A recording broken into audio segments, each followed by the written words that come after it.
Alors, cette minute de Ricardo s'intitule « Grand Montana ou l'incroyable passé judiciaire du gérant ». Avec à la clé cette question, chers amis. Et pourquoi le couple de gérants n'a pas été immédiatement mis en examen et placé en détention provisoire? Eh bien, selon les autorités, les inspections réglementaires n'ont pas été effectuées entre 2020 et 2025 dans l'établissement, ce que les familles des victimes apprécieront du reste. Alors, question numéro 1. Quels sont les véritables liens qui lient cette famille de mafieux au pouvoir suisse ou même français? Ce nom Moretti est très connu en France et tristement conféré l'affaire Dutroux, je n'en dirai pas plus, et tout le reste ministériel que vous connaissez avec le Covid à la clé.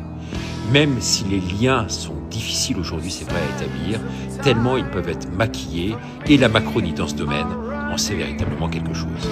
Quant à Jacques Moretti, le principal intéressé, le gérant français de la boîte de nuit, c'est un homme du milieu, il faut le savoir, du sud de la France. Il avait voulu se refaire une virginité en Suisse, avec de multiples condamnations à la clé, à son actif. Dans les années 90, il a été condamné pour proxénétisme dans le sud de la France. Proxénétisme.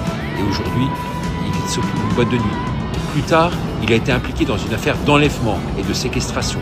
Ce même homme qui aujourd'hui dirige une boîte de nuit. En 2005, il a été condamné pour escroquerie. Ce même homme qui aujourd'hui dirige la fameuse boîte de nuit. À ce titre, il a effectué une incarcération du reste en Haute-Savoie. C'était dans ce cadre-là. Bref, on comprend, chers amis, beaucoup de choses aujourd'hui. Je vous le dis et vous le redis, cette histoire m'est pue et ô combien.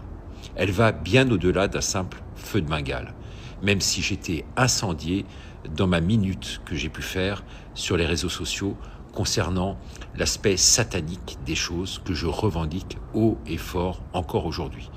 Vous connaissez du reste mon intuition en la matière. Comme dirait ma grand-mère, cette intuition, elle ne m'a jamais trompé. Merci de partager.